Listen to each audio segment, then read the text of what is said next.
Are you the type to like overthink like your work? Nah, sometimes. Like when I was doing this the Hardaway for sure. That Hardaway album, I was overthinking myself.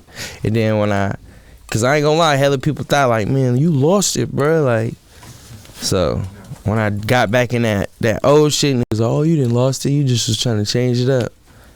But I ain't gonna lie, I gained new fans when I did that mainstream shit. People like, there's people that say like that Hardaway shit, your best shit, you gotta go back to that. I was like, I ain't gonna lie, my views was declining. Shit wasn't adding up. You feel like you always have to prove yourself? Nah, hell no. Nah. You've done that already? Yeah, I went through that in my younger stages. For sure. All right, well, yeah, man, we'll get the podcast started. We got Lil Pete on the pod today. Very rare interview. For sure, very rare. You don't really pop out and talk a lot. No, last one was Vlad. And it's actually pretty funny because we're in Empire Studios right now, and the set kind of is a little Vlad-esque right now. For like, sure. This shit definitely looks like Vlad. But I mean, speaking of just starting on the Vlad stuff, or just like only doing one interview, like why now? I ain't gonna lie, like in the beginning of me rapping, it was like a lot of shit going on in my life, so I was just trying to keep it discreet. So, you know, I didn't want to incriminate nobody, shit like that. Yeah, because I just feel like the Lil Pete like legend is just so crazy that one, he doesn't really drop a lot, and then two, he doesn't really do a lot of promo, or even there's no like outside stories of Lil Pete except a DJ Vlad interview. You know what I'm saying? Like, for sure. That's pretty legendary if you ask me. Nah, for sure, 100%. Because Vlad gets a lot of hate, or you know, he has that police stigma. But at the end of the day, I feel like he's coming through with some like pretty dope stories, and he's done a lot. For sure, you know? He got some shit that got clickbait. Like he gonna stir some shit up to make you watch an interview, cause you know people don't want you to do an interview and just be like hella standoffish. People want to hear some shit. Yeah, spice it up. Yeah. Do you feel like you were a little standoffish in that interview, or? Yeah, I was hella young. That was my first interview, and I'm like hella quiet. So like, feel me? If I don't really know you, I ain't gonna speak. Like, you know, I'm gonna say what's up, I'm gonna greet you, but as far as conversation, I'm gonna read the room first before I just engage in the conversation type shit. So me meeting Vlad and seeing all the epic people doing this shit, feel me? And then he cornered me in and he was asking me certain little shit. Like, I ain't gonna lie, he asked me about the bipping out here, and I just broke it down to him, and then I got hella backlash from him. Motherfuckers like, bro, you the game to be sold, not told. Like, I'm like, bro, this bipping's been going on for years. I ain't exposing no game. Like, exactly. That shit is what it is. And that interview was 4 years ago, right? But I feel like it was more people just hating that I'm on Vlad doing it. Feel me? So people just hating. But how did that even come about? What you mean? Like the Vlad interview. Oh, he hit you? Yeah, he hit me up. Yeah. It was either him or Adam. So I ain't gonna lie, I'm like, shit, Vlad. Because he's from the Bay, right? Yeah, I think so, yeah. Yeah, he kind of pioneered that whole, like, clickbait title kind of for sure. interview That's style. Vlad, for sure. I ain't gonna lie, I was surprised, though, but he probably did his research before, but he knew hella shit. Like, he was kind of dead on with a lot of shit, for sure. Yeah, I mean, it seemed like he was actually a fan of your music. Nah, for sure. Which, you know, kind of makes the difference. I got to ask, though, was he, like, in the room? Yeah. He was like in the back of the camera type shit. Okay, because I heard sometimes that he's not even in the room sometimes. He'd do a phone call, or he'd do like a little... Like he comes in on the TV type shit, like someone sets him up. Because then it's like, all right, I'm going to ask you some crazy questions because what are you going to do, you know? He wanted to ask, he said that, he was like, he wanted to ask me shit in person because we had to reschedule the interviews. Like, I missed one of them or bad timing, and then I ended up getting one in with him. But he said he wanted to get it in person, though, for sure. I mean, just the fact that was your first interview ever is just like, that's super dope. For sure. Super dope. So we're here. I feel like you reached out because you're filming a documentary, which is like perfect timing. For sure. Because everyone wants to know what Lil Pete is up to. Where's he been? Why doesn't he drop a lot? Like, I just want to get that off for the fans, like off rip. Like, what is it thought out, or you just kind of? I ain't gonna lie. I'm like, what I be telling people, like, not even like that. Like, I really don't like when I wake up. I don't feel like a rapper. Like, so I don't know. I apply myself different. I be worrying about the wrong shit when I should be, but I don't know. Everything happened for a reason, so I feel like I'm cool at the pace I'm going. I'm where I'm at because what I've been doing, so. But you know, I'm hella prideful too, so I be stuck in my ways, like, so. But I ain't gonna lie, I could do more music shit that I be like passing on. I be passing on like a lot of opportunities and shit, so. It's just because you don't feel like it?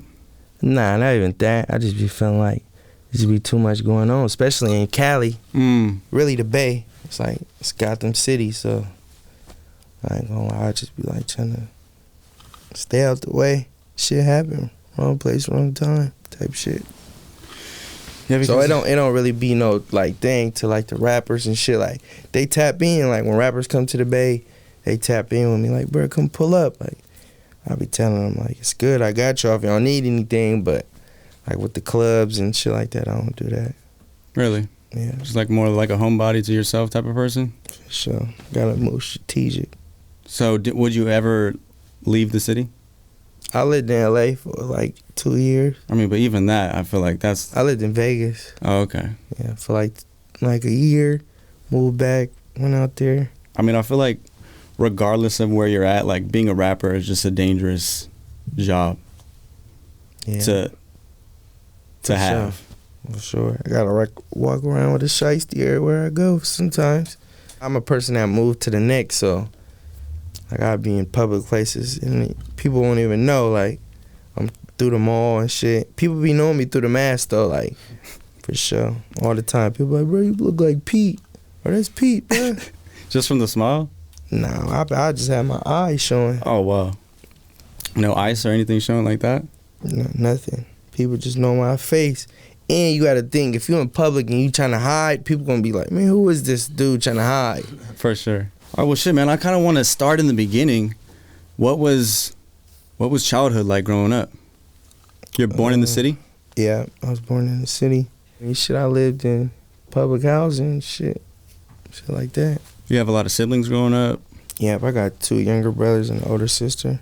But my brother's like 7, 9 years apart. So they like, I was really raised with my sister. She 2 years older than me. So it was really just me and her, for real.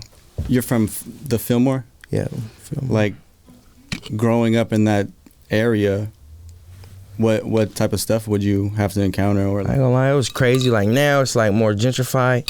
Stuff will still happen, but like when I was growing up, it was for sure crazy, for sure. It wasn't really as gentrified as it is now. Was it some shit where you like kind of had to watch your back where you were going as a kid? I mean, nah, hell nah. I didn't have to start watching my back really till I got older, teenage days. But when I was a kid, for sure, I couldn't play outside at a certain time. I had to go in the house when I was a kid, for sure, because there was shootings dinner every other night, for sure.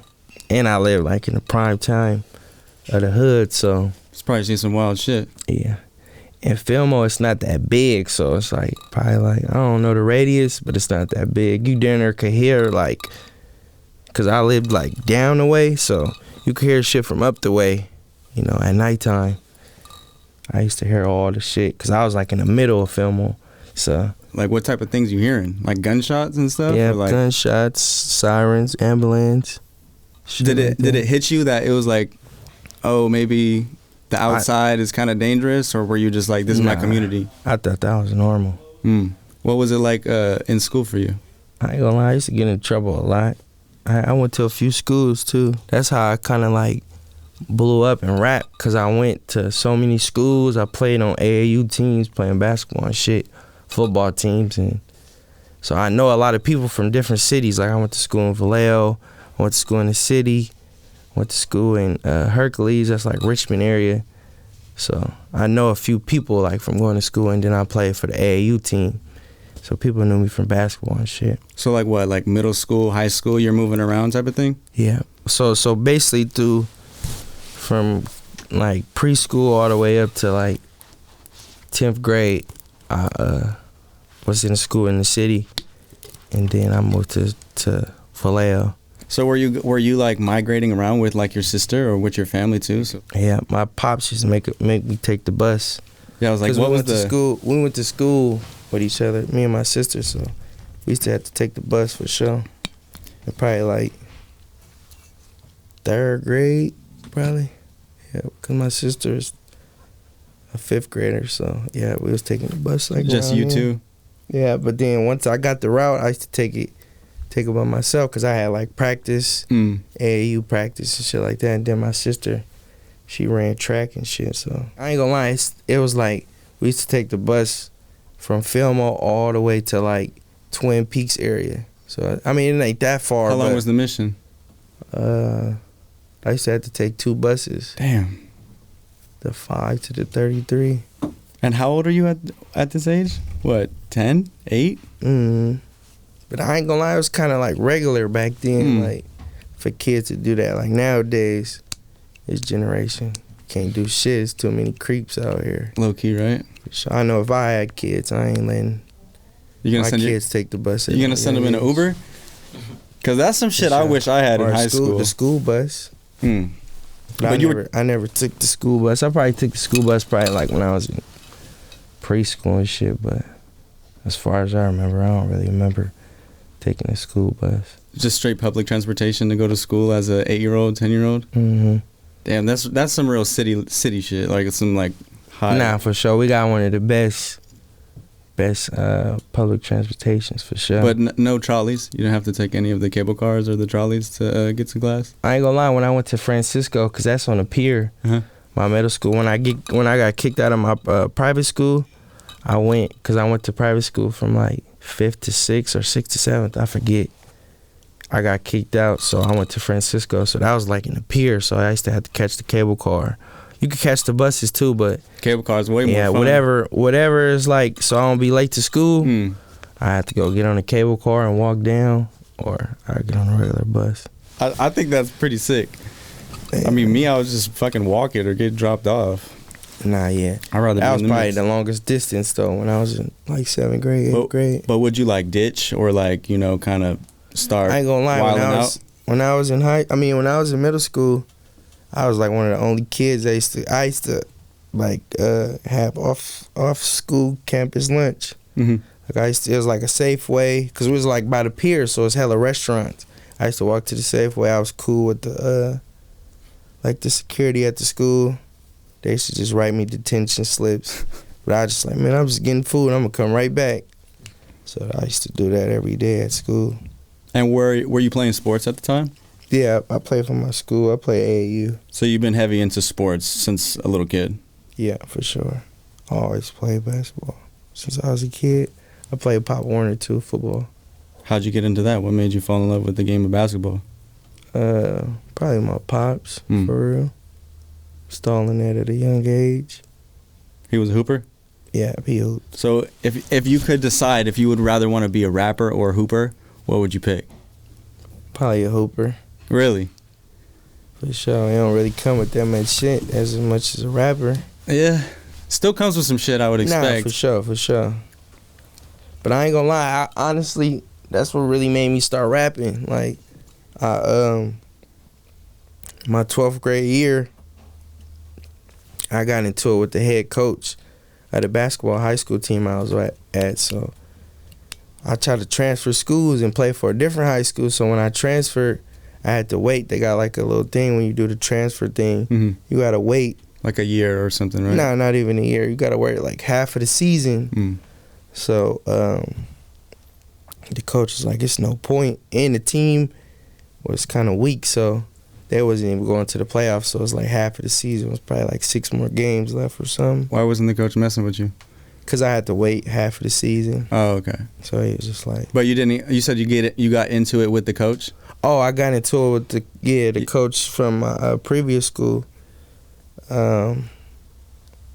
I don't know. He just used to be hard on me, like, cause I was like, I don't know. He just looked at me as like a thug or something. Like, I had tattoos young, feel me? So You playing with the golds in? hell. I think I just had tattoos young and shit, and just I don't know how I just came off to him. He just felt like that. really. But I made grades and everything, so. But we just got into it like on some shit. Like he used to bench me, don't let me play the first half of the game, shit like that. But you would like show up to practice on time and stuff like that? For sure. But I ain't gonna lie, as I got older, he told me like after, he was like, bro, you could have got a D1 scholarship. Like, that's why I was like super on you, cause like I knew you could like go D1, like, feel me? So. Yeah, coaches love that tough love. For sure. Like, as I got older, he was like, bro, I knew that you had potential to go D1, so I used to be on you. So he used to be like, man, I know your full focus wasn't on basketball, so I should just make it harder for you. But I ain't gonna lie, it fucked me up not to play my senior year, because I transferred, and I went to that school. I went to Hercules for like a couple months. Couldn't play. The coach said that, like, yeah, you ain't gonna be able to play till half of the season, and there's really no point. So I transferred back to that school and graduated from my original school. So I went to Hercules probably for like 4 or 6 months. I didn't like it. I'm like, man, I'm moving back. God damn. So you were in the streets as a kid? I mean, I was always in the hood, so probably like 13, 14. Nah, I'm lying. Probably like 7th grade. I was like trying to hang out and shit. Yeah, because in that Vlad interview, you did mention how you were like, your first bit mission was at 12. Yeah, for sure. And you got in a fight with a kid, and that was kind of like your first encounter with the law? Oh, yep. On my 9th grade, at my first school, I got into a fight with a senior, and I caught a case and went to juvie for it. Just because you cut the line? Yeah. It was for sure. That was the reason why, for sure. I cut the line, and he was trying to push up on me. I was a little 9th grader, so but I ain't gonna lie, he was trying to press charges too, and it was crazy. He was 18 too. He was an 18, 12th grader. I didn't even think, kids did that. But I kicked him, so I guess when you put your feet on somebody, they could like press the issue. And you didn't write what happened on your end because you didn't want to be seen as... Yeah, I ain't gonna lie, that was the whole thing. Like, they said if you write like a statement of what happened, you won't go to juvenile. I'm like, I ain't writing no statement. So they like, it's just his story versus yours. I'm like, y'all can ask somebody else. They might tell you there's a few females there, but... But was your mind like focused on the streets at the time? You know what I'm saying? Where it's like, all right, this is a chance to maybe earn stripes or whatever, you know? Nah, hell no. But when I went though, I was like, man, this shit weak. Like, for the little days that I did go, I was like, man, this shit weak. But you wouldn't change anything? What you mean, like you as still far wouldn't? as that situation? Yeah, I would have kept it the same. Because it was like a learning lesson. I went to juvenile. I was like, oh yeah, this jail shit, phony. Family juvenile, that shit. Can't do what you want. You know what I wanted to ask you? So growing up in Fillmore, right, it's like known for the pimp shit. Mm-hmm. Is there like, where's the boundary between like tricking and like being a boss and like just treating someone? Like, where do you draw the line? I ain't gonna lie, we look down on that shit still to this day. Like, when we going to like LA, down south and shit, like the strippers and shit be like, y'all must be from the Bay Area or y'all must be from Cali. Like, they just know, like, we not throwing no money, we not, oh, you guys want some ones? We like, nah, we cool, like. Cause I look at it as like, I got hella people in jail and shit. I'd rather send 100 to this person.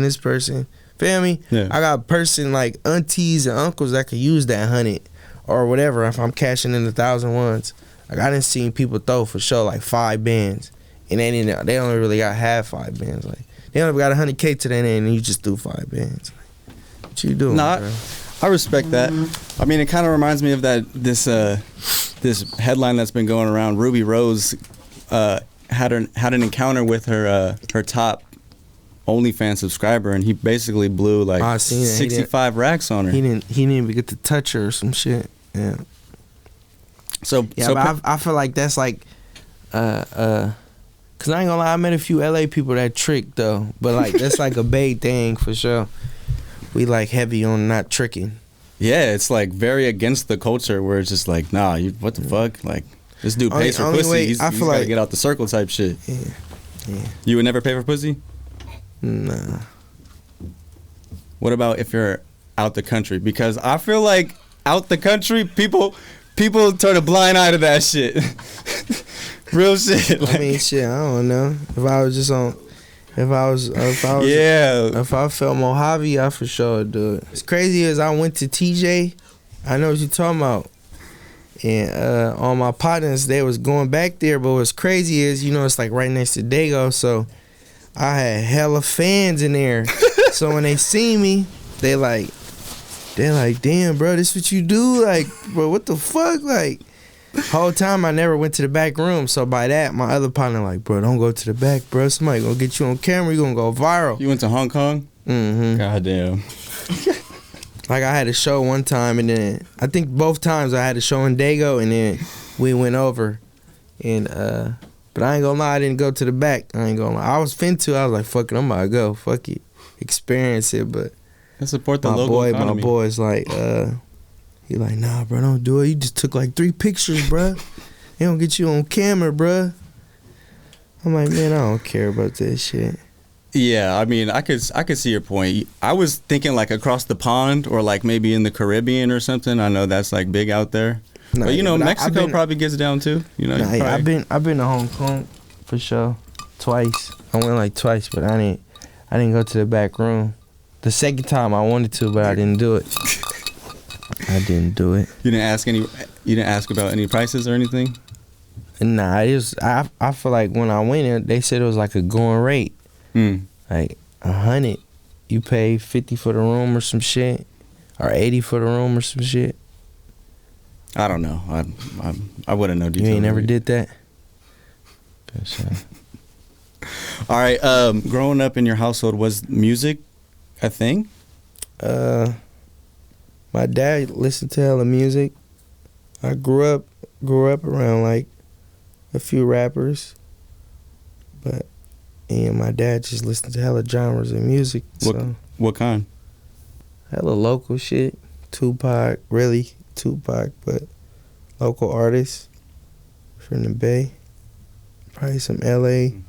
Yeah, because I mean, how would you describe the Lil Pete sound? Like I'm listening to it. I'm like, who kind of influenced him? Like, who were you listening to at that age or as a kid growing up in the Bay? Like, I ain't gonna lie, I was listening, like, inspiring me to rap, I seen Chief Keef wave. So I seen the Chief Keef wave as like some young turn.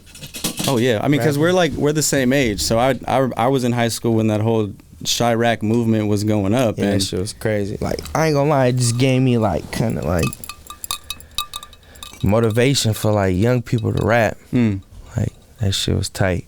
The Chief Keef, so it's kind of probably like Chief Keef probably was my inspiration to make you start rapping. Then I found out he was like around the same age as me, so I was like, that's crazy. Like, I could do it for sure. I mean, just that whole era of that Chirac drill scene really influenced a whole bunch of shit. He was like, they were like, he on the Mount Rushmore music to me for at least the 2000s, or he came out in like 2010, 09. Yeah. So probably like, I just say the whole 2000s. He on the Mount Rushmore for sure. Yeah, I mean, he inspired hella shit. So it's like, you gotta give him his flowers for sure. And too, at the time, it was like YouTube was kind of new to like see rappers just shoot a video in the living room with their homies, and it actually be sure. something like some lit shit for sure. Yeah, man. Because like it just showed you like a lot of this shit don't gotta be thought out. Like, you just gotta just do it. Like, people just be procrastinating. You just gotta do it, see if it work. And that was kind of like what I did for real. Like when I first made my song, I was like, cause I didn't play my senior year. Luckily I didn't play my senior year, so. And I ain't gonna lie, I'm a realist. I'm like, bro, I'm short. I'm like 5'8", so I'm like, I ain't gonna go to the NBA. So me chasing my dreams to hoop, like even people that was taller than me, like on my level of skill, none of them, I don't got no friends that went to the NBA. I got a few friends that went to like D1, but I mean that's a tough transition for, you know, a young athlete. Sometimes it never hits them, you know what I'm saying? Where it's like, on one end I support chasing your dreams, but yeah, on the other hand it's like, all right, let's look at the bigger picture right now, bro. Sure. Like but I ain't gonna lie though, the basketball shit is like, you could get a scholarship, you know, free education, and go get a degree, get a job, you have a profession. So it's like that's always cool with the basketball shit. You get a scholarship. Because weren't you playing in JUCO? Nah, I was trying to play. Oh, okay. I was trying to play, but that was the whole thing. It was like, go play for a JUCO or rap. So I was like, man, let me just rap. So, but I was training to play for JUCO for the next year because I took a year off. So I'm like, after 12th grade, after I graduated, I'm like, I'm going to take a year off. I'm going to practice. So I was trying to get my game together. And I'm like, in the midst of that, I'm like, man, let me just record a song and drop it. Because I ain't going to lie, I used to make songs like, when I was a kid, and like when I was like throughout high school, I was making songs. So people was like, bro, I ain't gonna lie, I fuck with your shit. Like, so that's what like. You were posting them? Yeah, I had like a little YouTube channel when I was like in 9th grade and shit, dropping songs. And people at the schoolhouse, like people that I knew was fucking with it back then. So when I got older, like when I was like 18, people were like, man, you might as well be a rapper, bro. You got the look. Like, so because you were already dabbling with it. Yeah, exactly. So do you remember like the first experience, like hearing your voice on the mic? Yeah, I ain't gonna lie, I was rapping when I was like probably like 9, 8. I had a little iMac, so they had the garage band shit. So I used to just do it like that. With the big snowball Yeti mic? Nah, I had the game, I want to say it was called like Guitar Hero. It was like this little game, and it came with like a USB mic. So I used to just hook the mic up to the iMac and just record on that. Wow. And then like when they came out with the Apple headphones with the mic, I used to record on that too. Wow, that's pretty amazing. Yeah.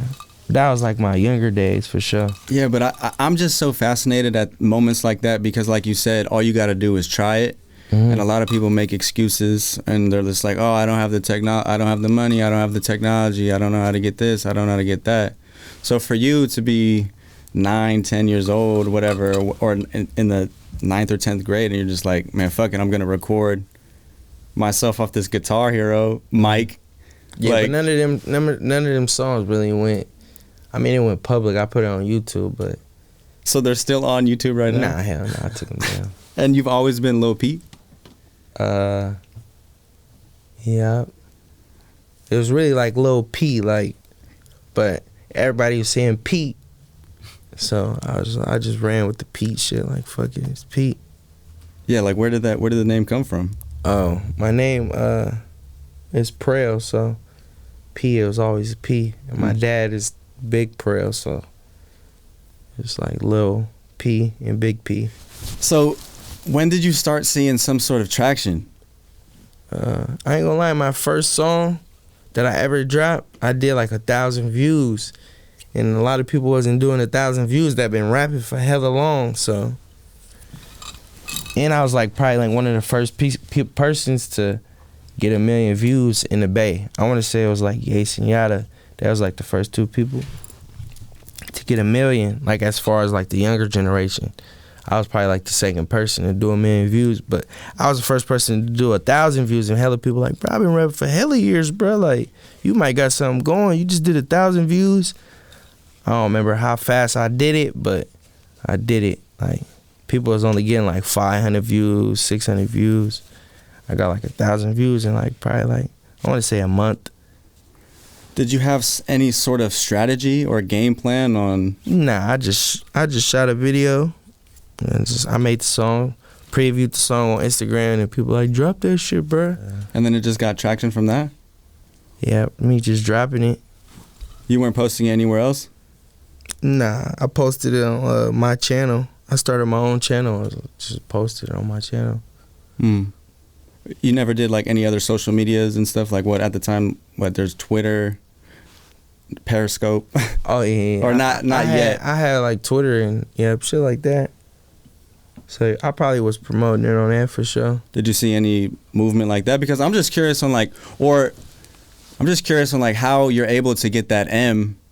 Back then, it was super hard to. Nah, I didn't get like an M to like probably 2017, because I started rapping in 2016. So 2017, I probably got my first million views for sure.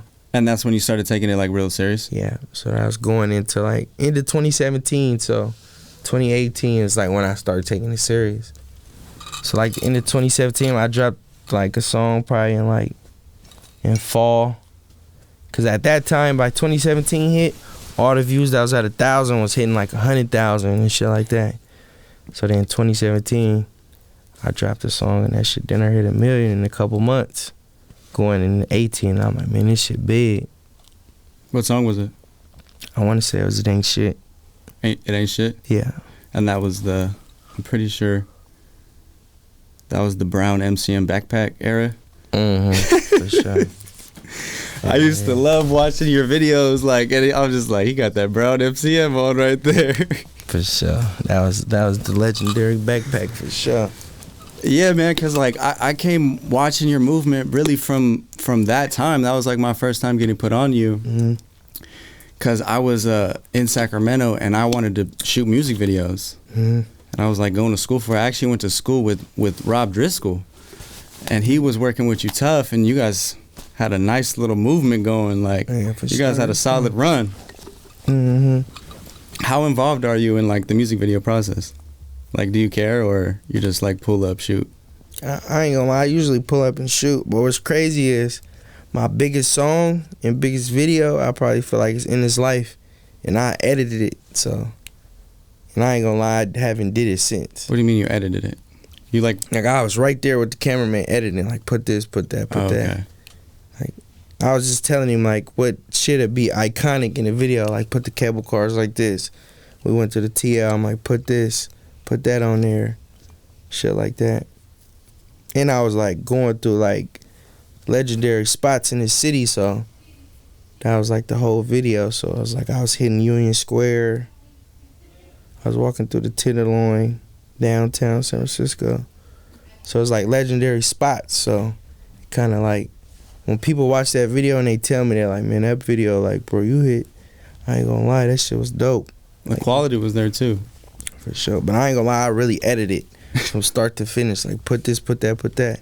But I don't know, it might be a coincidence though, that why it's my biggest video, but. Oh, okay. It's your biggest because you edited it. I feel like. Okay. Honestly. I respect that. All right, well, you know, people really don't gonna see your vision and shit, and I kind of feel like I know what people like and want to see. So would you get the videos back and be like, hold on, I think this ain't? Nah, yeah, I do that now, because I'll be letting video mans be creative, just do your thing. But if I could, I wish I could edit all my videos for sure. All right, going back to high school, in that Vlad interview, you mentioned you were in a high speed and crashed. So my question is what's going through your brain when you're on a high speed? I ain't gonna lie, I was in high school. You said high school, right? Yeah, it was in high school. Nah, it wasn't high school.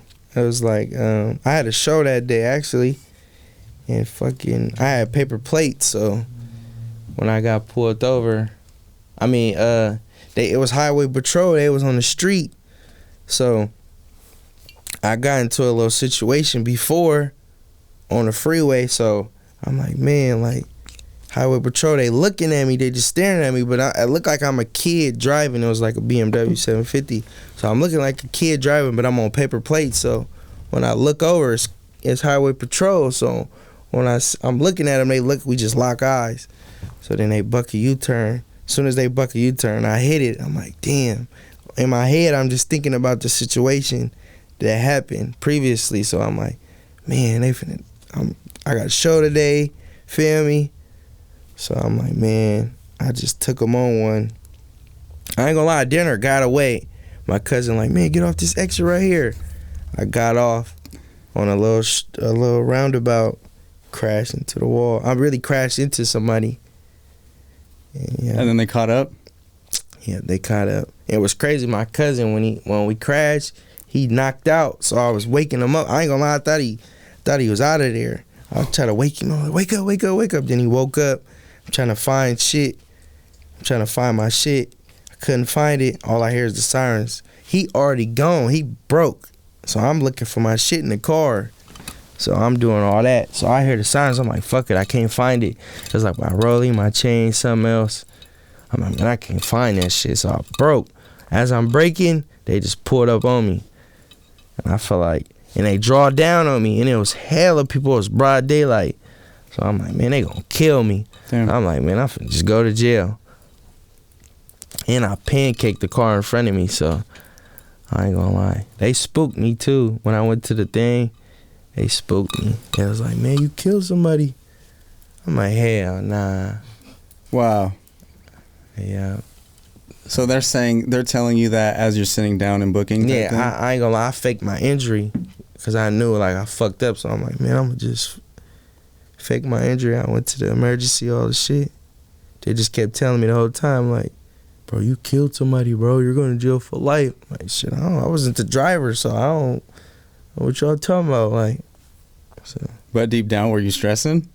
I ain't gonna lie, I was. Dude, that shit would have me. The medical people like, man, did somebody else check in here? Did somebody else check in here? And then I was like, nah, I don't think it's no other person? No deaths that was involved in your crash. Yeah, because I could imagine the anxiety just hanging over your head, sitting, just digesting what the fuck just happened, and then just to have that thrown at you. Man. Was it like at least a couple days till that shit was cleared, where you're just like, nah, I'm good? Or was it like how long did it last? I went to jail because I had a show that night, so I missed the show. I got out probably like 5, 6 in the morning. I bailed out. I had like a $300,000 bill. Had to bail out. Missed the show. It takes some balls to run away from the cops. You know what I'm saying? Nah, for sure. 100%. And it takes some driving skill. So I was like, how's Lil Pete as a driver?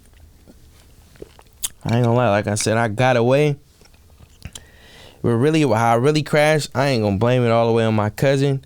I turned the traction off, so when I got off the exit, I slid. Like, I just slid. And I was in the 750, so that motherfucker just hella big. So I tried to, like, dodge the car, but it was like a little roundabout, so I tried to dodge it and twist it. I pancaked him. Like, literally, his whole back seat was smashed. If somebody was in the back seat, somebody for sure would die, for sure. Oh, so it was like, all right, yeah, it was believable then. For sure. 100%. God damn. And then how much time did you have to do from that? I got a lawyer and shit. I paid hella money for a lawyer, all the shit. And I didn't have no priors, like all the juvenile shit, because I went to jail twice as a juvenile to fight in a little bipping case. All that shit got expunged. Mm-hmm. Like, I did like the little supervised probation shit, and I did everything right, so it expunged my record as I got an adult. So that was like my first case. But for sure, they was definitely trying to send me, like, have me do some months. But the thing that I pled to was like, it was like a strict probation. So, like, it was like I was setting myself up for failure, but I kind of knew myself. I'm like, man, I ain't finna fuck up. So I took the deal. And fuck it was just like probation. I had to go P test, all the shit. So as a juvenile, were you like in and out of like law enforcement and stuff like that, dealing with the law? I ain't gonna lie, what's crazy is the police used to fuck with me, like, growing up. Like, they used to always fuck with me. It's this place called, like, it's a place where you can make a complaint. It's a citizen's complaint, something on, like, police officers. Because, you know, like, the police officers in the city, they cricket, like, they like the narcs, like, undercovers playing clothes. So they used to just bother me, like, because who my last name was. So, like, so they just bothered who I was around, like, because I used to be around older people. So they used to just bother me, like, and I was driving at a young age, so they used to just bother me, search my cars, all the shit. And I didn't have no license, so they used to be like, man, as long as you don't got nothing in the car, we'll let you drive off, like, with no license, all. That's how cricket they was. But it was a point in time where the police was messing with me every single day, so my pops was like, I'm gonna go to, take you to the citizens complaint shit. It's called, like, CCC or something. But it's in the city, and I made a complaint on a narc. It was like one narc that just kept messing with me every day. He searching me, going through my backpack, throwing my homework on the floor, all this shit, going through my car, ripping my cars apart. So we went to the little citizens complaint thing and wrote him up.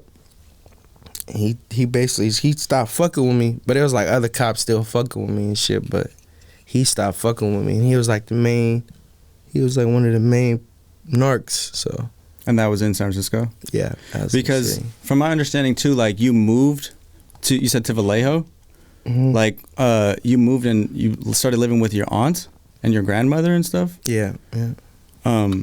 Because pretty much your house got raided and your family, your parents were arrested. Yeah, they got incarcerated for sure. Yeah, so that's what made me move to the V too. But I could have went to school in the city. I could have stayed in the city, but it was just too much going on. So I'm like, I need a whole. I mean, how did that affect you as a kid? Like, did you know what was going on? Yeah, I kind of was like aware. I mean, like 14, I was like mature, so I knew what was going on. I knew what was going on. So. And you were in the house while that shit happened? Yeah, when the house got raided, for sure. Because I mean, for a kid, that's like, it's pretty traumatic. I would think. You know what I'm saying? And then you have to go to Vallejo.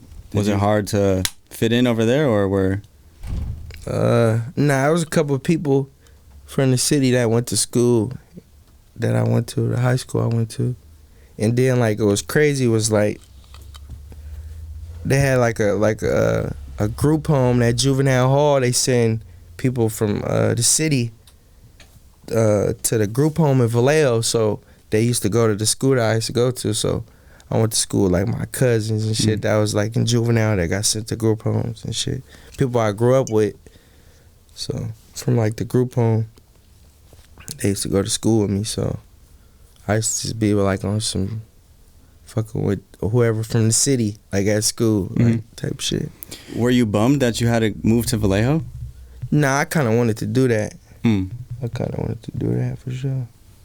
Yeah, because San Francisco is like, it's a major city. I feel like people don't really, like, for us, I'm in SAC, we were driving out to San Francisco to spend the weekend, you know what I'm saying? Like, but I could see, like, living in San Francisco, like, not wanting to go, you know, what's the point? Why would I go to Hayward? I for sure wanted to go to school in the city, but I had a car, so I wasn't really tripping. Like after school, I go way to the city just to go hang out or do what I gotta do. So I really wasn't tripping. All right, so back to the music. Like, you get this 1 million views, and then you start seeing some motion, like people calling, trying to get signed, stuff like that, collabs, all that. For sure. As I was hitting like couple 100,000, like, Bay Area artists, like, was tapping in for sure, like, giving me my recognition. So that's when I knew, like, I'm like, oh yeah, this shit getting big. Like, and plus I was doing more views than people that was already established rappers. Like, so I'm like seeing the numbers. I'm like, damn, that's crazy. But I ain't gonna lie, when I first started rapping, everybody like, man, you pay for views. Like, where you be paying for your views at? I'm like, bro, all this shit is organic. Like, I don't take shit serious. This shit serious to pay for fake views, like, type shit. So, but hella people was hating, like, man, he paying for fake views. Like, So while this is going on, like, how are you feeling? What you mean? Like, are you like, okay, this could actually be a real thing? You know what I'm saying? A lot of people want to rap, but it's very rare to, you know, I would think it'd probably be harder to be a rapper than it is an NBA player right now. Yeah, for sure, 100%. Just on some, or I don't know, maybe it's not, but they're both hard. So I'm just thinking, like, I'm this kid, or not even a kid, but I'm an artist now, and then within the first year, I'm touching M's. I got, like, I'm becoming, like, people know me in the Bay, you know what I'm saying? Like, yeah. Like, did you ever take that in? I definitely was like, I was hella like surprising. Like, I go to places, public places and shit, different cities, and people like, bro, you Lil P, bro. So did you really turn down $1 million deal from the Ghazi? Mm-hmm. And when was that? Like 2020. Oh, okay. Kind of recent, I guess. Yeah, kind of recent. Yeah. Why? I kind of didn't agree with the terms of it, type shit, and I fuck with being like independent. So it was like a time frame. The deal was like a time frame, so I was like, man, I ain't trying to commit to that. So I really wasn't fucking with it. But I fuck with Ghazi heavy though. That's big bro. Like, I distribute all my music through him, everything. Like, I could easily take all my music off and go on like DistroKid and get 100%, but I do the 80-20 shit with him, the distribution. Like, I fuck with him. So yeah, have you always been business minded in that sense? Because throw $1 million to an artist is like, I made it. That's like, you know, especially with Ghazi too. You kind of have more trust with Ghazi. I would think other labels are trying to throw you the bag too. Nah, yeah. What's crazy was all the labels was trying to sign me, like Atlantic, Def Jam, Alamo, 300 at the time. I said Def Jam. Couple of them, like all the main ones, like, and there was a lot of people that was going in them labels and like, bro, your name's on the board, like, your name's on the board, like, they got like a board of like signed artists, unsigned artists, and like, bro, you on the top of the list of like unsigned artists, like, so that was like a good feeling. And I used to have hella A&Rs just tapping into my emails and shit. And you were taking meetings with them? Nah, I never. It was crazy is I never took a meeting with a major label. Never. Only Ghazi. I don't know, cause I just always hear about 360 deals and shit. So kind of scarred you. Yeah, I wish I would have took them. Like, feel me? Just cause like they pay you, they fly you out, take you to New York. Feel me? But I don't know. Everything happened for a reason. Would you consider yourself like antisocial, or just like a loner? Yeah, a little bit for sure. I mean, like I'm like for sure like I don't just like to engage like with in everybody's conversation like type shit. So I guess you could say I'm anti. Like, if somebody talking to me, we gonna chop it up and shit. But as far as like me just butting in people's conversation, no. I mean, the labels were trying to throw you a bag and you weren't chopping it up. That's why I'm like, what the fuck? Nah, it wasn't even in that sense. It's really the 360 shit. Oh, they were trying I was hearing all the shit, so it's like I'm young, feel me? So everybody like, man, don't sign, bro. They gonna shove you, shit like that. Then I'm watching interviews like Nipsey, a couple independent artists, and they giving out free game and shit. So I'm like, man, I'ma just try the independent shit. Yeah, because do you have any management or anything like that? Like, yep, I had a few managers. I was messing with David Ali. He managed like Kaylani. Mm-hmm. I think he managed like Larry June right now, Pilo.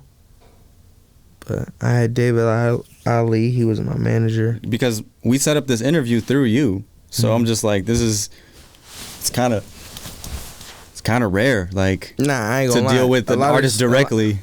Nah, for sure. A lot of shit that I do is like, I don't got no team. I don't know why, but I just do like to do shit on my own, for real. Do you feel like you'll ever have a team or build it or try to take it to the next level like that? I want to, for sure.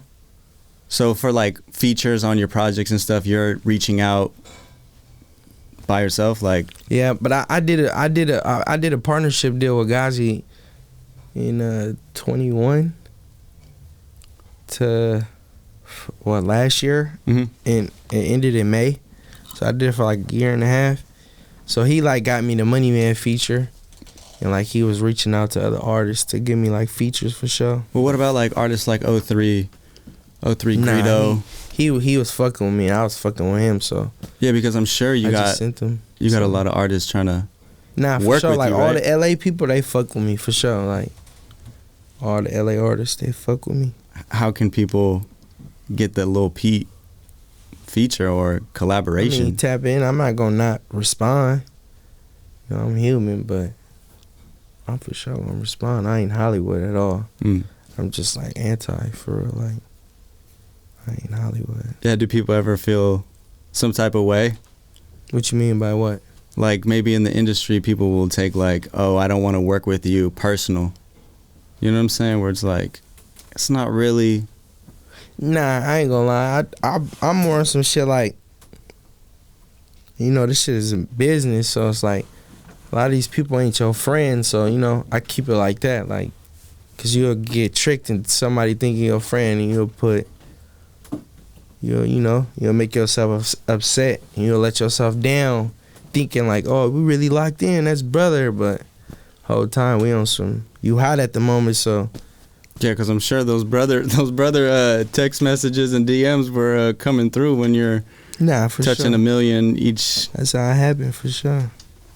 Each video. It's definitely all that. You don't get all that shit. What was your relationship like with Drakeo? Me and bro talked a few times. We were supposed to do a song. He sent me some shit when he was down. I was supposed to do it for him, but something else happened. I forget, but I fucked with bro though. He fucked with my music. I fucked with his music. Yeah, so did you have that line of communication before you dropped Impatient Freestyle? Nah. Did that like bridge the gap? Like, did he tap in, or did you guys tap in from that, or what? Hell no. It wasn't no shit like, oh, we did the same beat. Cause you know, Impatient, that's Jeremiah. That's his song. Oh, really? Yeah, it's like a sample, really instrumental. So we basically just did the same instrumental, but nah, we didn't chop it up because of that. It was just more some shit. He from LA, I'm from the Bay. We doing our thing, so we just acknowledge each other. Like, I fuck with your shit, and I told him I fucked with this shit. It's like, man, we gotta do something. But then he had hella shit going on. He went to jail and shit, so we never got to lock in. And that'd be my thing with people. Like, I be trying to lock in, like, before we do a song type shit. Because you want to make music with them in the studio type of thing? I'll send some over, but for sure I'd rather lock in with you, though. Like get to know you type shit? For sure. Wow. So are you reaching out for features ever? Like, hey, I'm trying to work. Nah, I'm kind of prideful. You think? Which I don't need to. I don't think I should be, but I'm prideful with type of shit like that. Like, I don't be. You wouldn't reach out to anyone, or you don't have? I have, though. I have. But there's a lot of people that, feel me, gave me the cold shoulder or act like they didn't see it. Like, oh, I didn't see it, bro. So it's all good. So from that type of shit, I'll be cool. Yeah, but I see somebody, like, I ask them some shit, they'll be like, bro, tap in, let's do a song. So I go through with it, and then they'll be on some funny shit. And then I'll be like, man. Then I see them in person, they'll be like, bro, come on, we gotta get one in. I'm like, bro, I'm not about to keep tapping in with you. Yeah, it's like it's a dance, you know. Exactly. It's interesting when people come around. I like just feeling the sense of just like, hey, man, you missed out. It is what it is, you know. And try to make genuine connections with whoever you're fucking with. I don't look at it like that. You don't feel any type of like revenge type thing, like I got you back type shit? Hell nah. I don't be tripping. All right, what's the Lil Pete studio session look like? I record at the house. Like, I be recording at my boy house, my boy Scotty Bay. It's like, he just got mic in a room, isolated. We just chilling, recording. It ain't really no booth, nothing. So I don't really like going to big studios and shit. I'd rather record at home. Not a lot of people around? Like, we set the vibe. Nah, I go to the neck. Really? It's too many opinions. Like, I go to the studio, record it by myself, and then I'll play it. So like, man, what y'all like? What should I change? I don't like people's opinions in the studio. Like, I fuck with it. I have did it. I made hit songs like that. Like Never Understand Me. I made that with hella people in the studio. Cause do you get sometimes like people trying to give you tips who don't really know what the fuck they're talking about? Nah, for sure. Shooting videos, it's like I'll have a random dude tell me what angle I should get, and I'm just like, bro, do you know that's kind of disrespectful, bro? Like, you know? Yeah, for sure. So nah, I get that. I ain't gonna lie. I just be letting people. I be wanting to hear people's opinions though, even if they wrong as fuck. Like, I hear them out for sure. I ain't that type of person. Like, bro, I don't want to hear that shit. I'm gonna hear you out. But if you talking bullshit, I'll tune you out too. Are you the type of artist who is constantly recording? Because it seems like to the public, you don't make a lot and you just post what you make. Yeah, more some shit like that. Like, I ain't gonna lie, I really don't believe, like, I don't understand how I'm, like, still going and lit for real. Like, as much as I drop, like, compared to other people, like, people got catalogs. So it's like, with me, it's like, damn, people still really fuck with me. Like, that's how I know people really fuck with me, because it's like, I don't even drop like that. I'm dropping once a year like I'm Drake or something. And even him, still fucking with me. Drake's dropping damn near 3 projects a year this year. He did? Pretty sure, yeah. Nah, I thought 21 was last year, and then he dropped the... Oh, okay. Yeah, then maybe...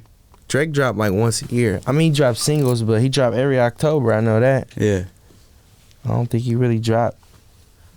But that's how I just know, like, my core fan base, it's like, they fuck with me. I don't even think it's a fan base. It's just actual skill and talent, you know? Yeah, that matter too, for sure.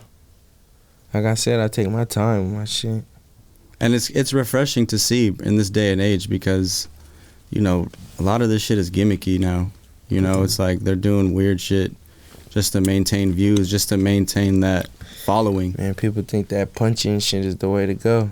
I mean, it's cool, like, you know, but that punching shit, that shit overrated. Because people making mediocre music all day trying to punch in, like, bro, just write a song, bro. It ain't that hard to write a song. So you always took your music seriously?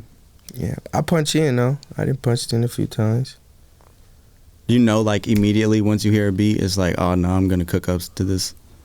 What I usually do, I be listening to hella beats, like, throughout my day. Like, every day I listen. I don't write every day, but I listen to beats every day. So I, like, be hand-picking my beats. Like, I still, to this day, use YouTube beats. Like, I go to YouTube, just go through hella beats, hella type beats. I ain't gonna lie, I even search on my own type beats, like Lil P type beat. I search my own type beats. But I just go through beats all day, every day, and hand-pick them. Like, I don't really got no main producer. Like, my main producer is Eli, but other than that, I found Eli off YouTube. Really? Like, to this day, I'll pull up to a session. If I don't got no beats, I'm going through YouTube. And then I, like, when I do the YouTube beats, like, when I tap in with, like, they have, like, their Instagram shit and in their, like, description. And if I really fuck with it and I'm about to put it on a project, I'll tap in with them. Like, bro, let me buy this beat. I fuck with this beat. You know, I ain't gonna lie. Most of the times, they just be throwing me the beat, like, bro, just let me get my publishing on it. I'm like, shit, go ahead. And they'll see that I got falling, they'll probably, like, look up my shit. But all my beat makers really be from YouTube. That's fire. That's epic. I ain't just never really just went to my email and just, let me see what I got in my email. Yeah. I go to YouTube. I mean, I think that, like, as an artist, that's, like, the biggest compliment is kind of, like, having that sound associated to your name. For you know what I'm saying? It's like, there's definitely a Lil Pete sound type beat. Like, I could already hear it. For sure. I like some, like, mellow shit, some smooth shit. I don't really like that turned up shit. I could rap on it, but me, I'm rapping on some, like, mellow shit. Yeah, because when I was preparing for this interview, I was listening to, like, some of your older shit. I think it was the Get Back. And that one was a whole different delivery. It was like mad aggressive. You were just like on that A flow, you know? It was like more of some shit like, I knew that was like the type of music that like the Bay was putting out at the time. So I'm like, man, I gotta go with the flow first, and then I could switch it. Like once I drop, like I'm gonna give them what they want to hear, and then I'm gonna switch it up and go back to my style. Like that was like my whole plan. I thought it out. Like, man, I'm finna just try this little gimmicky shit, and people was fucking with it. And then I just changed over. Like, man, I'm finna go with the melodies and shit, what I like to make. So and I tried that, and then niggas like, bro, you raw, bro. I thought you was just straight gimmicky like type music. I'm like, nah. That was like just to gain the fan base, give people attention. 'Cause, you know, people still like the gimmicky shit. Like people tell me all the time, like, bro, why you don't make just simple ass songs? Like, man, I could. Do you feel like you're established as an artist? As far as what? Just like the work you've put in already. Yeah, I tell people all the time, like, shit, if I stop rapping tomorrow, I'm cool with it. I had a good run. A lot of people don't have 7-year runs, so I'm cool with it. I know I'm still be getting paid off my catalog. I ain't signed no fucked up deals where I sold my catalog, so I be like, shit, this shit end tomorrow, I ain't tripping. So that's how I look at it. I had a good run. Everything don't last forever. So you think there's a cap to this rapping thing? Like a age cap? I ain't gonna lie, I've been telling everybody like, man, bruh, how long you wanna keep rapping? I'm like, man, I got 3 more years. I'm 27. Really? I wanna stop at 30. I don't wanna be no old ass rapper still trying to rap. But I ain't gonna lie though, it's people that, like 2 Chainz for instance, they said he started rapping at like 38, 36. So I mean, but I don't know. I just don't want to be no old ass rapper rapping. So what would you do? I don't know. What would the transition be? I'd be on some Ghazi shit, some CEO shit. Oh, okay. Like, 'cause I got an ear for music, so I know when somebody tight and who's like, you know. And I could tell you are a good tastemaker by, it might sound weird, but having a little pinch feature, or a young pinch, excuse me, a young pinch feature. Back at that time, like that was like, what the fuck is going on? I didn't expect that. Nah, yeah, I ain't gonna lie. I fuck with. I be like, you know how people just be hating on everything. Like, I ain't gonna lie. I can like see why people like it. Like I listen to it, and I be like, I see why people like this. Like when Lil Uzi came out, man, I see why people like this. So it's like I ain't gonna lie, even different genres and shit. I listen to a song, I'll be like, okay, I see why people like this song. I'm just not no hater, like, man, this shit hella weak, turn this shit off. Yeah. I hear them out and I'll be like, okay, I dissected it. I see why people like it, like, it's catchy or, feel me? They got good lyrics, but they come in, their delivery is weak, but they got, feel me? Yeah. So are you listening to different types of rap or different types of music? Yeah, I got all different type of songs in my phone. I throw some Brent Fires. I throw on some rap, I throw on some R&B, I throw on some old classic shit. I listen to Tupac. I don't really just, you go in my car, you listen to all type of, I'm playing old shit from the 2000s and shit. What do you do for fun? I play basketball for fun. Like I go hoop, you'll catch me at some little local hoop runs for sure. But gambling probably, that's what I like to do for sure. What do you bet on? Sports. Oh, okay. I used to go to the casinos and shit, getting cracked, playing baccarat, but I had to stop that shit. So now I just sport bet. Like this year, I've been only sport betting. I ain't touched the baccarat table. I was losing too much money on How that much? shit. Were you losing? The most I ever lost, one time I was just telling my boy, I was sports betting. I came to Vegas for like 10,000. Won. I bet the 10,000, won 20,000, and lost the whole dub. Damn. But I look at it like I lost 10. I only lost 10. Yeah. Feel me? But really, I just really went out there, doubled my money, and should have left. My dumb ass went to the baccarat. Yeah, I was like, are you the type to think about it like 2 days later, like, damn, like I really fucking lost 20,000, or are you just like just charge it to the game? Yeah, I just charge it to the game. So do you? I ain't gonna lie, when I do dumb ass shit like that, it make me want to rap. Like, damn, bro, I should just be on some rap shit, bro. That's hella videos. For real. Oh, my mama. I ain't gonna lie. So you're betting big when you're in Vegas. Yeah. I only probably lost like 20 G's twice on baccarat though. I ain't just out here just betting hella 20,000s, losing them. But I ain't gonna lie, I get hit for like 5 bands this day, 3 bands this day, 2,000 this day, 8 this day. Shit adds up. Yeah. And then I used to just play craps for real. But my Asian partners, they put me on the baccarat shit. And you know, baccarat is you could play them in like locally. You know, like craps, like Vegas own the rights to like craps. So I used to just shoot dice. So once I got hooked to baccarat and I knew I could play it out here locally, I ain't gonna lie, I had tunnel vision. I was doing that shit every day. Were you like the youngest one pulling up to these baccarat?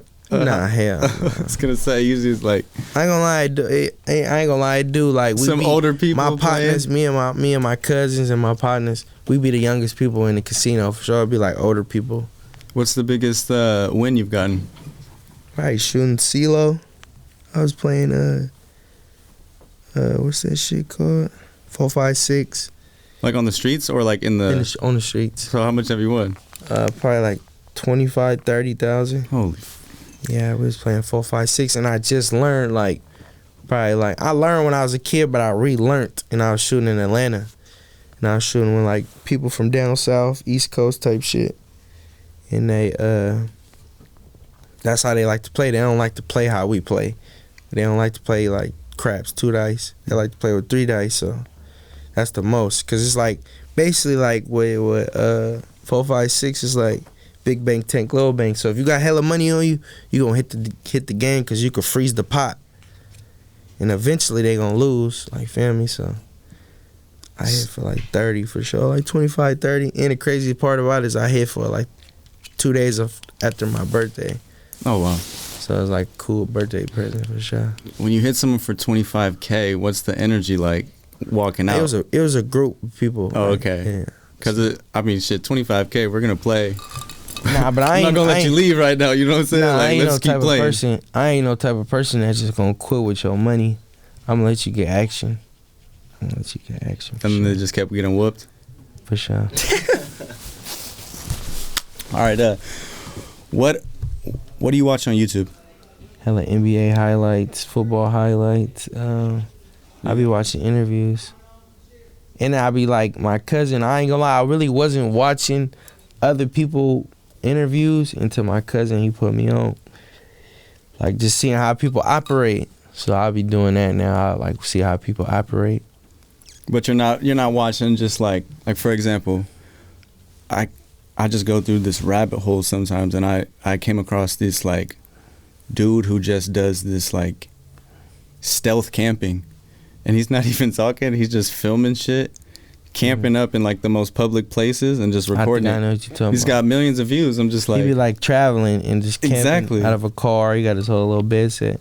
I ain't gonna lie, I watch shit like that, but I ain't gonna lie, I was like a kid. I grew up watching like Animal Planet and shit like that.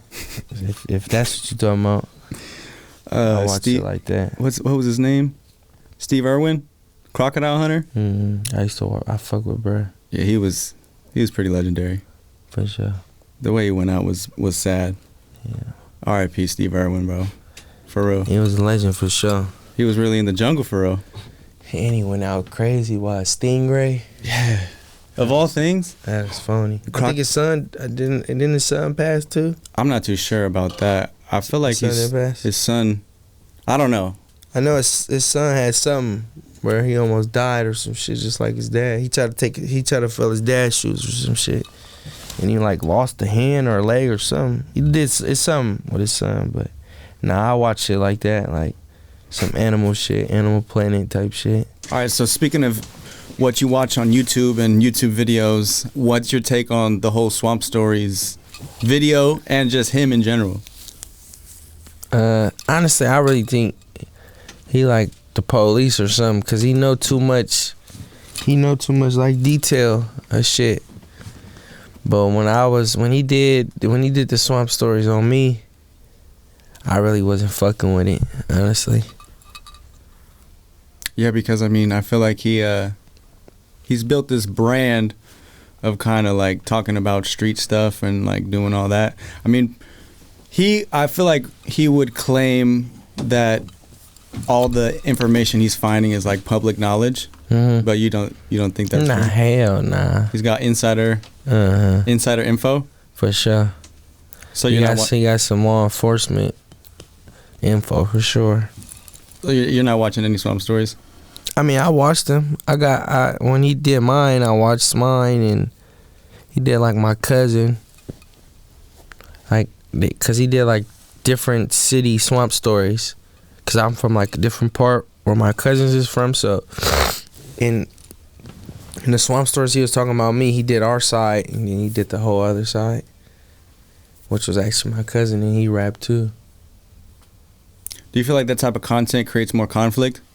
For sure, hell yeah. Cause I think you like a lot of people like that's not on the radar. It's like you being on people's radar after that. Like as far as like police and shit like that, and like just people, regular people, they can have a perception on you. Their perception on you gonna be different. Cause they're like, damn, you a street dude. Like a lot of people from the Swamp Stories, like, bro, what the fuck? Why they do the Swamp Stories on you? And I just be like, I don't know, he just did it. They're like, nah, bro, you ain't saying something. I'm like, nah, he just did it. So a lot of people are like, man, you must got some type of shit going on. I'm like, hell nah. I don't know why he did it. I think that's actually kind of interesting to think about, because a lot of people are thirsty for the street cred.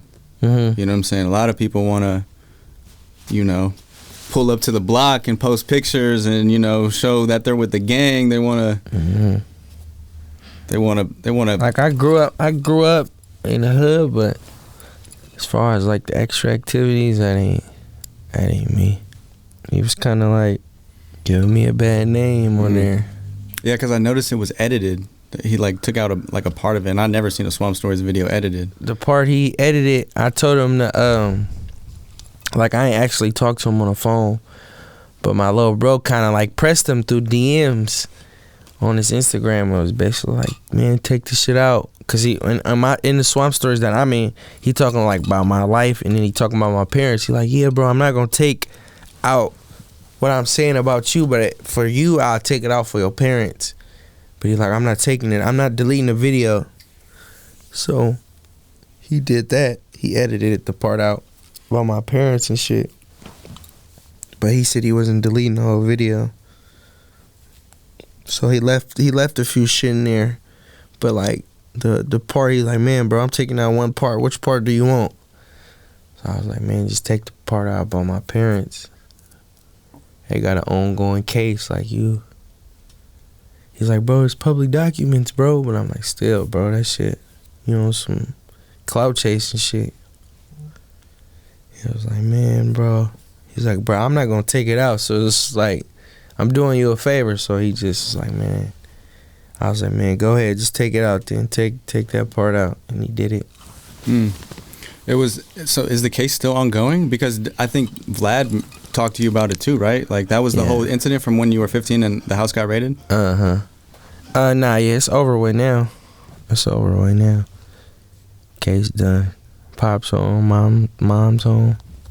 Oh, so they're out. Yeah. Okay, sweet. Would you travel to any foreign lands? Nah, I ain't never had my passport. I'm slacking. Really? Mm-hmm. That's what I feel like. If I go to the UK, I'll probably be hella bigger. Like I'm missing out on a bag out there. Like I fuck with UK artists, like they be tapping in. Like I fuck with my boy Tundy. A couple little, I got a couple producers too that I found from YouTube. That's from the UK, so they be telling me. And then I got like DMs and shit. People like, bro, come to the UK. We fuck with you out here. So. But you're just like no motivation to do it, or what? Yeah. I don't know. I'm the type of person though that like to do shit with my peoples. So a lot of people got like people that I be with on a daily, they got restrictions. So they got felonies and probation, parole, on the run. So it's like I want to experience it with them type shit. So I mean I want to go though. Hopefully someday I go. I'm gonna get my passport. All right. Well, before we wrap up, you speak on losses a lot, which I feel like is it's dope because, you know, sometimes people just want to paint this picture that they don't take losses and they're just solely winning all the time. Mm-hmm. Like, what's one of your biggest L's? Probably losing my partners and shit to the system, and like a couple partners dying, family members. Like all the people that I was really close with, like they all in jail, like for sure. Like my closest cousin, he doing 20. My other cousin I be with every day, he doing dub too. Yeah, my other cousin I used to talk to every day, he passed. So just probably that. As far as losses, and on some money shit, I feel like we could get that shit back. That's what I look at as a loss. Losing a partner or something, losing a family member to the system. I don't really look at no money or no shit like that. A whip, a bitch, I don't care about that shit. My losses is for sure losing my people's type shit. Do you get to talk to them? Yeah, I be talking to them for sure. I always talk to everybody that's down for sure. I'm closer to everybody. Well, that's good. Do you have a name for the project? It's Moneybags. Moneybags. Yeah, that was like one of my first nicknames. So I'm basically on some shit like that. Like, you've always had money before rap? I mean, I ain't rich or nothing, but you know, like for a young dude in the streets, I had some cool. I was a bipper, so feel me. I had some cool little income coming, and I always had whips. To be 13 with whips and shit, all the way till I was an adult, I always had a whip. Even if it was buckets, I always had a whip. So I could bip. So it was like I could, you know, drive myself around and go bip cars and shit. So I always for sure had some old money on me, and I was a gambler. I used to shoot hella dice. I used to go to dice games and shit. I used to start hella dice games in school and shit. Have you seen some big wins off that too? I could bet. What? Like hitting the bip. Yeah, I ain't gonna lie. I ain't never been lucky with the bip. Honestly, most I probably hit for was like 15,000, but I had to split it. I ain't just really never been no big ass bipper, but I got a few partners that came up for sure. Yeah, I could imagine. 100 bands overnight type shit. How many times have you been a victim of the bip? What you mean? I got bipped? Probably when I started rapping. I got bipped. My first time getting bipped probably was like 4 years ago. Nigga bit me for my Yeezys. I just bought them. Literally put them in the car. Went back in my boy resale store. Came out, they got me. That quick? Yeah. Damn. I got bipped in L.A. for nothing, for real. Yeah, because I'm thinking you're probably smart enough not to leave anything in the car, but sure. Dudes are probably still hitting the window, which is like an extra roast. You know what I'm saying? They, like they bipped my whip in L.A. It wasn't even nothing in the car. They just bipped it because it was a rental. Oh yeah, you could clearly tell. Yeah, like out of states, the stickers on the window. Then you could tell like with the factory plate shit. I mean with the factory tint, like it'd be like tinted in the back, but the front too is not tinted. So people know like, oh yeah, that's a rental. You could just tell like in rentals now they got different license plates now too. Like it usually was the out of state, but they got like a sticker in the corner. Like you could tell that's a rental. Do you feel like the bip will always be a thing? For sure, out here, for sure.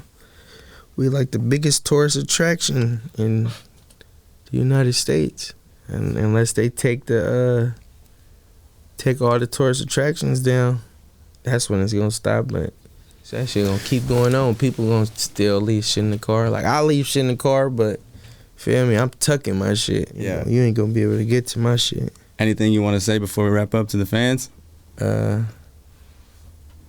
Shit, just stay on the lookout for the new shit. Date, features. I ain't gonna lie, I was trying to drop it before the year end, but shit, the year almost over, so I'm gonna drop the documentary, try to get that out before the year's over, and then I'm gonna drop in like January.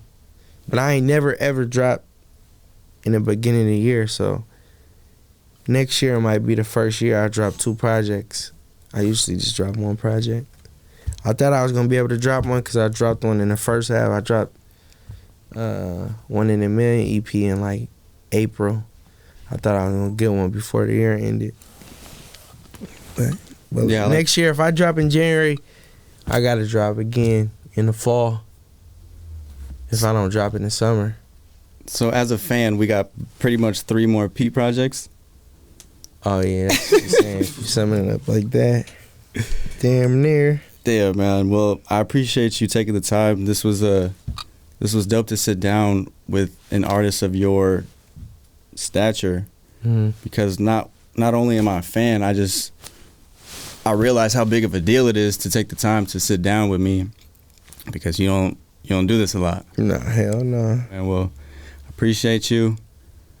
This has been the Lil Pete interview. Like, comment, subscribe. We out.